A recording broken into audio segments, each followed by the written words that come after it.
عورتوں کو سمجھا لو کہ موٹے دوپٹے میں نماز پڑھی جاتی, جو دوپٹہ میں نے پہنا ہوا اس میں میری نماز نہیں ہوگی. نماز کیوں نہیں ہوگی؟ اللہ کے رسول صلی اللہ علیہ وسلم کی زوجہ حضرت عائشہ کی صحیح حدیث موجود ہے, عورت کی نماز موٹے کپڑے میں ہوتی ہے. آپ کا نماز کا ایک الگ کپڑا ہونا چاہیے. میں اس کپڑے میں, اس دوپٹے میں نماز نہیں پڑھ سکتی ہوں, نماز نہیں ہوگی. پھر اگر میری سلیوز یہاں تک چڑھی ہوئی ہیں اور میری رسٹ کھلی ہوئی ہے, میری نماز نہیں ہوگی. میری نماز کے لیے میرا سطر پورا کور ہونا, کور ہونے کا مطلب ریپ ہونا نہیں ہے. دیر is a difference between rape ہونا اور کور ہونا.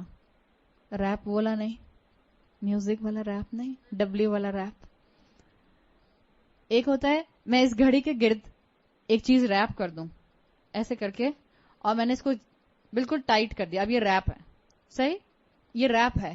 اور اگر میں نے اس کو بس ایسے کر دیا, اب کور ہے. So there is a difference between to wrap something and to cover something. جب عورت کو نماز پڑھنی ہوتی ہے تو اس کو اپنے آپ کو ریپ نہیں کرنا ہوتا, اس کو اپنے آپ کو کور کرنا ہوتا ہے. سو برائے مہربانی, اگر آپ اسکنی جینز پہنتی ہیں, یا اگر آپ ٹائٹ لیگنز پہنتی ہیں, یا اگر آپ ایسا چوڑی دار پاجامہ پہنتی ہیں جس کو اتارنے کے لیے آپ کو کشتی لڑنی پڑتی ہے, تو پلیز اس کے اندر نماز نہیں ہوتی ہے. یا تو پھر اپنا کوئی اسکرٹ بنائیے, عبایا بنائیے, جس کو آپ نماز کے ٹائم پر پہن لیں. اول تو پلیز وہ پہنے بھی نہیں. اتنا دل سے دعا نکلتی ہے, اللہ ہم سب کی بچیوں کو ہدایت دے. وہ لباس جو ہمارے جسم کی ایک ایک ساخت کو واضح کر دے, وہ لباس آپ گھر میں بھی نہیں پہن سکتے. بیٹی باپ کے سامنے پہن سکتی ہے؟ نہیں پہن سکتی ہے. کیسے پہن سکتی ہے؟ انفیکٹ عورت کے سامنے نہیں پہن سکتی. اتنے بڑے بڑے چاک پہن لیتے ہیں ہم, اور پھر ہمارے اوپر تک سلٹس ہوتے ہیں, اور وہ ہمیں تھائیز اپنی فل ٹائٹ لیگنز پہنے ہوئے ہوتے ہیں. عورت کے سامنے سطر کیا ہے؟ نیول ٹو نی, ناف سے لے کر گھٹنوں تک. یا آپ کسی عورت کے سامنے بھی نہیں کھول سکتے انٹل انلیس کہ آپ گائنوکالوجسٹ کے پاس جا رہی ہیں یا ڈاکٹر کے پاس جا رہی ہیں. اور ہمارے یہاں کتنا کامن ہے انڈر لیگز ویکسنگ کروانا. اٹس حرام, فوربڈن, ناٹ الاؤڈ. نماز کے لیے موٹی چادر استعمال کیجیے. نماز کے لیے ایسی چادر استعمال کیجیے کہ جس میں آپ سر سے پاؤں تک کور ہو جائیں. اگر آپ نے ڈھیلا لباس نہیں پہنا ہوا ہے, کوئی عبایا رکھ لیجیے اپنا, کوئی اسکرٹ بنا لیجیے اپنا. اس چیز کا احساس کیجیے. یہ تو میں لباس کی بات کر رہی ہوں. عورتوں نے نیل پالش لگائی ہوتی ہے اور کئی کئی دن سے لگائی ہوئی ہوتی ہے. اب تو جب سے یہ اللہ ہم پر اپنا رحم کرے, یہ جب سے کون سے والے نیلز آئے ہیں, آرگینک نیلز ہیں, آرگینک کلرز آئے ہیں کچھ. جب آپ اپنا ایسا مینیکیور کرواتے ہیں, جب آپ جاتے ہیں سیلونز کے اندر اور اپنے نیلز کے اوپر پتہ نہیں کون سا نیل آرٹ بنوا کر آتے ہیں جو 15-20 دن تک پانی میں ہاتھ جانے سے بھی نہیں اترتا, اسی کے ساتھ آپ نماز پڑھ رہے ہیں. کیوں دین کا مذاق بنا رہے ہیں؟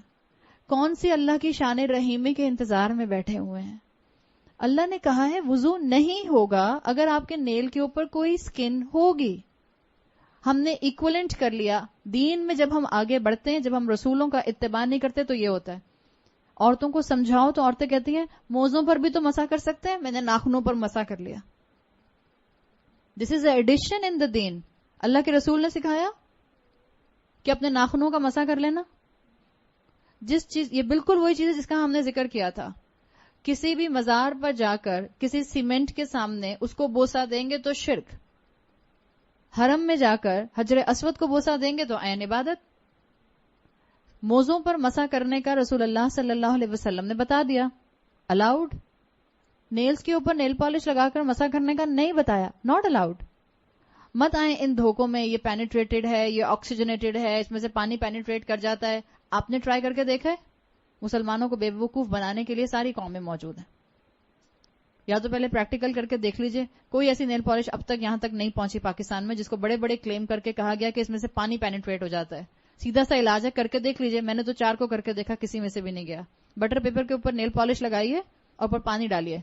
اگر پانی نیچے بہ جاتا ہے تو نیل پالش پینیٹریٹنگ ہے, نہیں بہتا تو nail polish is not oxygenated. پانی نہیں بہے گا اس کے اندر سے, اور نہیں بہتا ہے. کیوں اپنی عبادت ضائع کرتے ہیں؟ عاملات الناصبہ, عمل کرنے والے اور تھکنے والے. نماز پڑھی بھی اور سر سے اوپر اٹھی نہیں تو فائدہ. مت دھوکے میں آئے. یہ دنیا متاع الغرور ہے, دھوکے کا سامان ہے. پہچانے اللہ نے مجھے اور آپ کو ایک بہت اعلیٰ مقصد سے پیدا کیا ہے, بہت اعلیٰ مقصد سے. کسی کو بہت شوق ہے نیل پالش لگانے کا, ایک وضو کر کے نیل پالش لگائیے, دوسرے وضو سے پہلے اتاریے, اپنا وضو کیجیے, نماز پڑھیے, پھر لگا لیجیے. کرتی رہیں سارا دن یہی کام, بڑی فارغ ہیں آپ. 12 اگر کسی کو شوق ہے تو میں منع نہیں کروں گی, لیکن پلیز اپنی نماز ضائع مت کیجیے. اگر آپ کو شوق ہے تو کیجیے. ایک ٹائم پہ مجھے بھی یہ شوق تھا, میں نے بہت کیا ہے. اتنا ہی شوق تھا مجھے کہ میں ہر نماز سے پہلے نیل پالش اور ریموور سے اتارا. اس وقت تو پیل آف نہیں آتی تھی, اب تو پیل آف آ گئی ہے, تو آپ پیل آف اتار دیجیے, وضو کیجیے دوبارہ, پھر لگا لیجیے اگر آپ کو بہت شوق ہے. مگر آپ کا وقت یاد رکھیے گا اللہ کے ہاں حساب کے قابل ہے. اللہ پوچھے گا کہاں وقت لگایا؟ اب کہ اللہ 5 وقت نماز پڑھتی تھی اور 5 مرتبہ نیل پالش لگاتی تھی اور اتارتی تھی. اللہ کی شان رحیمی کا دھوکہ مت کھائیں پلیز. اللہ تعالیٰ نے مجھے اور آپ کو گناہوں میں انوالو ہونے کے لیے اپنے شان رحیمی کو سامنے نہیں رکھا. اللہ نے قرآن میں رحمان کا لفظ بڑی ان سخت ٹف آیات کے ساتھ رکھا ہے جہاں اللہ کا غضب نازل ہوتا ہے. جب عورتوں کو سمجھا لو کہ موٹے دوپٹے میں نماز پڑھی